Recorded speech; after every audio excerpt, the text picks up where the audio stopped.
So it's been a while since I made a CloudMD video. I got really busy this spring, so I'm going to make a couple videos to get caught up. This first one is going to be a review video of the CloudMD Business, as well as go through the 2022 financials, particularly the Q4 financials.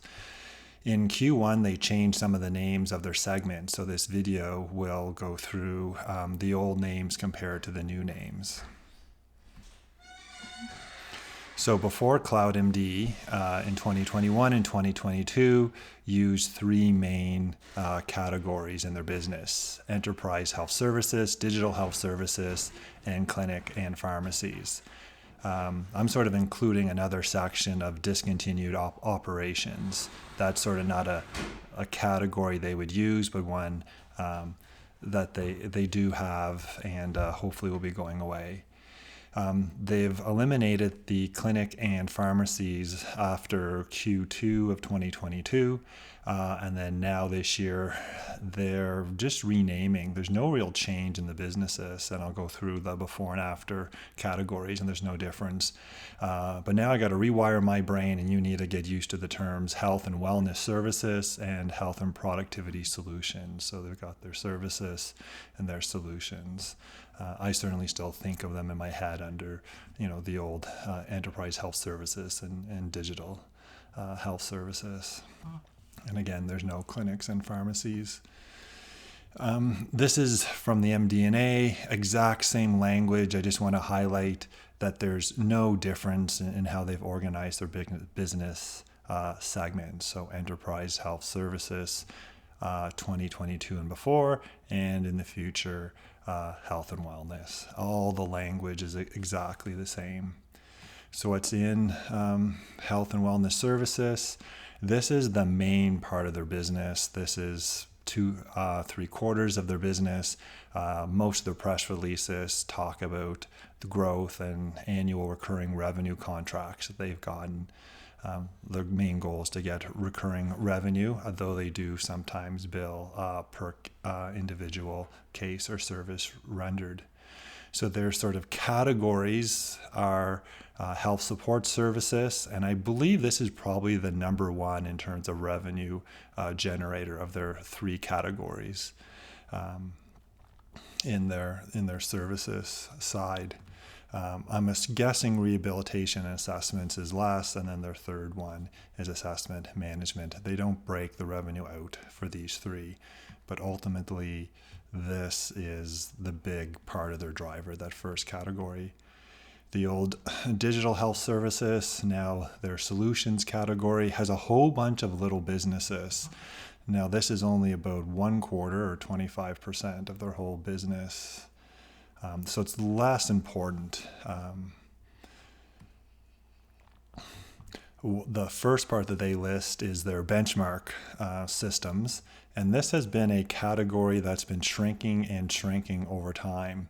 This is kind of their electronic health records. I went back to their MD&A from well over or about a year ago, and this had Clinic Aid, which has been sold. It had Juno, which is sold, and now I'm not sure with the sale to Constellation Software how much of this benchmark system is even left. I don't know if some of this was sold or whether everything was in discontinued operations that was sold. But this will be definitely something to pay attention to in the MD&A going forward with what's left of that category. Okay. And then I just summarized a whole bunch of other of the old digital health services, now their solutions category. And there's one more, which is Vision Care. And I spent a fair bit of time going through the MD&A trying to estimate what VisionPro's revenue is. And again, they never clearly say what the revenue is with VisionPros. They only say what the revenue is done compared to a year ago or a quarter ago. So you'll see my estimates of what I think this is. In my sort of rough numbers, I believe that of the old digital health services, that this is probably about half of the revenue. If you kind of average it out over the last 6 quarters, you average it out over a year. So I put a lot of my effort in trying to model Vision Care because it is, half of that division. It is the smaller one. So quickly summarizing CloudMD, We've got the services. This is the big part of the business. This is where all those annual recurring revenue contracts that they talk about a lot, particularly on the conference call. And then of the solutions, that's 25% of their business. We've got all of these little pieces all of those are about half. And then we've got Vision Care, which is the other half with VisionPros, which is under my guess numbers is running half the revenue, less than half the revenue of when they bought VisionPros back over a year ago. So kind of getting into the financials and the second or the last third of this video. Everything in the blue is right from the MD&A numbers. The VisionPros are my estimate numbers working backwards. They always talk again about how revenue was compared to a previous quarter. So Q4 talked about how it was compared to a year ago, Q3 a year ago, Q2 MD&A said it was about the same as Q1, and Q1 said it was about $2.5 million less than the previous year. So my sort of work on guesstimating all the VisionPro revenue, which is this line, this is, all of these statements are right from the MD&A. So they all work back, but we never get an exact number in Q1. They never publish a revenue. So this is the number that all of my future numbers work back using what's in the MD&A. So I just averaged what the run rate was when they bought VisionPros. So it said above 22 million per year run rate. So if you use 22, that's $5.5 million a quarter. Q4, their MD&A said the revenue was slightly lower, took off 0.2 million. All of these numbers are in millions, okay? And then everything flows forward. So when you look at these revenue numbers, everything is based off this, which is an estimate. Okay? And my statement of VisionPros being about half is, if you look at a lot of the quarters, there certainly are some exceptions, but often the revenue splits off even-ish. Okay. I think the summary part of the MD&A always has some good, useful information. So I'm just going to highlight a few quick things. The revenue in the fourth quarter was just under 26 million, and it looks like they're saying this should be the floor, and everything should be up from here. And I know the Q1 numbers already. It'll be in the next video, and the revenue was up from here. The one-time COVID testing mandates are behind us, according to the company. And hopefully VisionPros is at the lowest revenue it's going to be. So things should be up from here. They say the testing is done. This is me adding that I believe the VisionPro revenue is hopefully hit a floor and going up. Their gross margins they're staying in the mid 30%.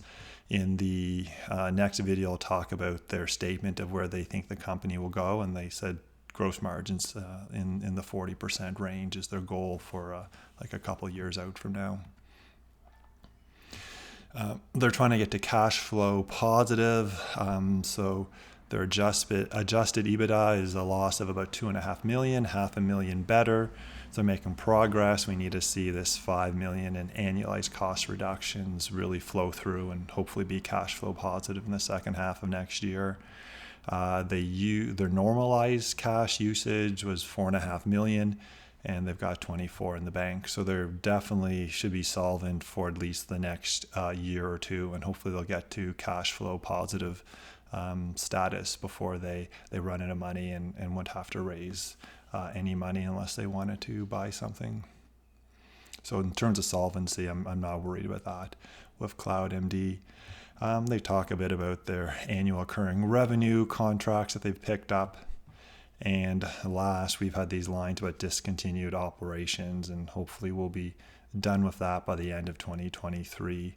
Hopefully the early July sale to Constellation Software will put an end to discontinued operations, which was a $1.3 million financial hit in the last quarter. So it is burning cash, these discontinued operations. They're not showing up in the revenue numbers, but they are hitting the the cash flow and being cash flow positive, and just it's burning through their cash. So just quickly looking at their financial statements, they talk about improvement in sort of 3 cost lines: R&D, S&M, G&A. So these lines in total, those are killing all of their gross profit. They said all of these have improved, and again, we know the Q1 numbers, and this was down to 9.1 million, the G&A number. And then they've talked a lot about VisionPros just not wanting to spend money and fight for customers with low margin, and really watching their marketing sales. So I'll really be watching those lines as we go through Q1, 2, 3, 4 in 2023, and hopefully see this adjusted EBITDA number shrink and become cash flow positive.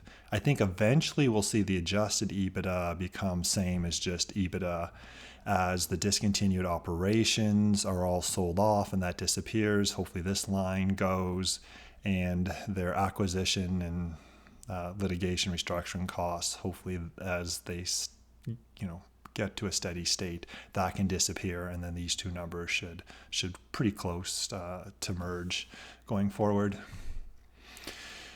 So what will I be watching in 2023? I haven't bought any CloudMD, but I'm going to work on coming up with what I think the company is worth. And until I finish all my numbers, I'm not buying any more. But I'm tempted to, but I've got to finish my analysis. So getting to cash flow positive will be big, hopefully in the second half. I'm curious to see where the revenue growth sort of pans out between 10 and 20%. In conference calls, they seem to talk about revenue in between these numbers, and it's a big difference between 10 and 20%. 20% makes me excited, 10 or less, not really interested at all. So we'll have to see how that pans out, see how the annual occurring revenue growth with the services part of their business, this is 75% of their business, goes, and particularly in the solutions part of their solutions part, whether VisionPro revenue can pick up.